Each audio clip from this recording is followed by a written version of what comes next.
Good morning, everyone. This is Jasmine Kaur, and today I'm presenting my presentation about Woolworth's case study.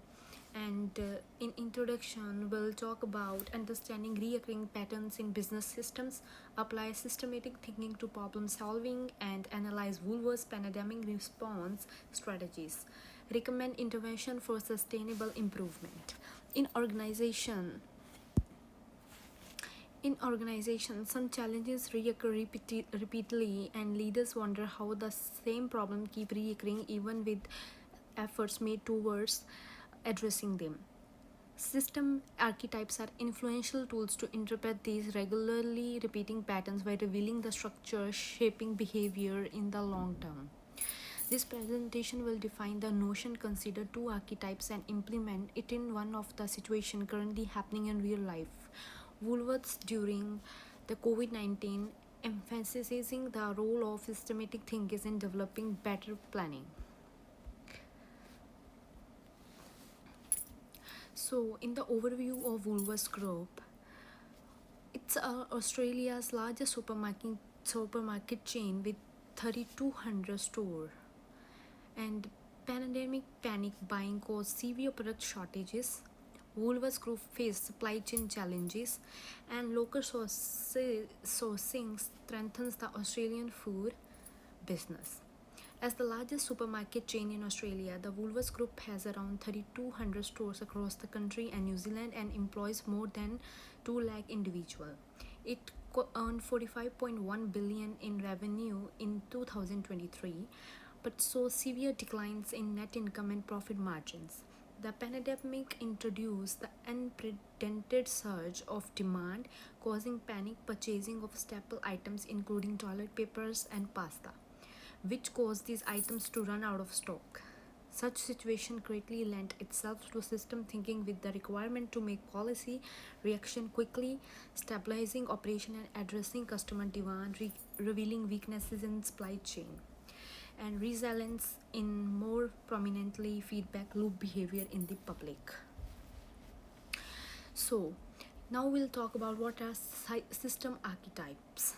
So, the system archetypes have been described as recurring patterns of behavior patterns within system that draw attention to the aspects of influence of the structures on the outcomes that occur over time. They allow organizations to dig deeper and find causes instead of focusing on simply addressing the symptoms of the surface, preventing temporary solutions that only cause their own issues in the long term. Learning these patterns helps leaders plan better, foresee unwanted outcomes, and promote sustainable performance.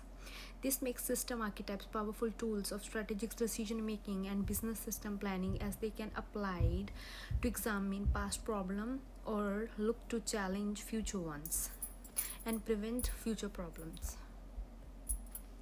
So overview of common archetype. That is our next point we'll discuss. So, system archetypes are patterns that repeat throughout different organizational systems. Growth limits take place when growth is successful, but then it's limited by an inhibiting factor that hinders progress despite the continued effort.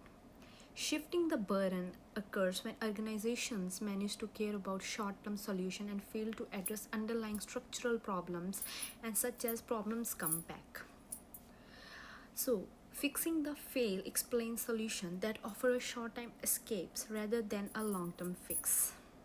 So, in this presentation, we'll dwell on limits to growth and shifting the burden, because these two aspects were observable in pandemic response of Woolworths, as it's impacted to the supply chain performance and operation resilience in the long term. Archetype 1, which is limits to growth. So, limits to growth is a situation which arises when initial further improvements in the improvement in inhabited by a boundary that retards or stops further improvement. In this case of the COVID-19, at Woolworths, panic buying increased sales at first, but the shortage of stock availability quickly became the primary bottleneck. The capability of suppliers and the sluggishness of the distribution systems and limited space to store product did not allow steady growth. One of the most significant one was the rush of toilet paper. Demand supplies skyrocketed and supplies were disappearing on the shelves at a faster rate.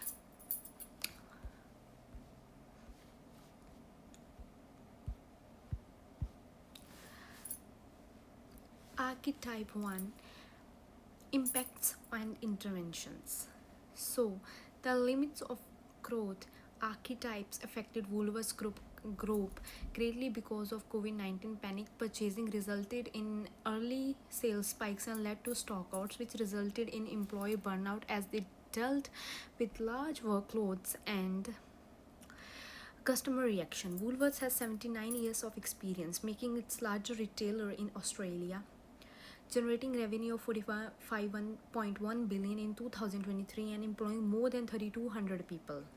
Among the recommended measures are investment and nimble supply chain platforms such as Primary Connect that already connected 3500 of supply chain partners around the world. And the next point is shifting the burden. So, shifting the burden happens when organization resort to short-term solution that cure symptoms instead of getting rid of causes. In the case of Woolworths and the COVID-19, limiting sales per customer in the product and employing casual self-stacking tasks kept short-term demand and spikes with reasonable bounds, but did much to enhance locked-up resilience. Although these steps alleviated the pressure in the short run, they did not combat weakness in diversity across suppliers. The next point is impact and interventions. At Woolworths, the shifting the burden type offered temporary relief in times of COVID-19 rationing and fast shortages, but not the underlying causes. Rationing and fast temporary workforce arrangement help to solve pressing shortages, but not the underlying vulnerability in the supply chain. The stockouts arose again due to the re-emergence of panic buying, the waves that led to disruption of operation and caused customer frustration. To overcome this cycle, Woolworths needs to come up with a medium and a long-term supply resilience measures such as having alternative supplies and having buffer stocks. So, in conclusion and class discussion, the system key takeaways are the system archetypes reveal predictable patterns. Woolworths face limits to growth in supply and shifting the burden in demand management. Also, long-term fixes require systematic thinking, not just quick response. So question remains, how can business better anticipate demand spikes before they happen? What risks might emerge from over-reliance on technology for supply forecasting? And can customer behavior be influenced enough to prevent a buying? Thus, the system archetypes can be useful in understanding recurrent organizational problem through the uncovering patterns of behavior and structure that are unpredictable or that can be predictable. The Woolworths case with COVID-19 exemplified two archetypes: limits to growth when sales showed due to the constraints on the supply side, and shifting the burden when short-term solutions such as rations were not able to address fundamental issues related to demand management. These trends indicate the archetypes sustainable growth, thinking systematically, creating exceptional autonomous capabilities as opposed to just expeditional enacting. So next are reference lists, and here I end my presentation. Thank you.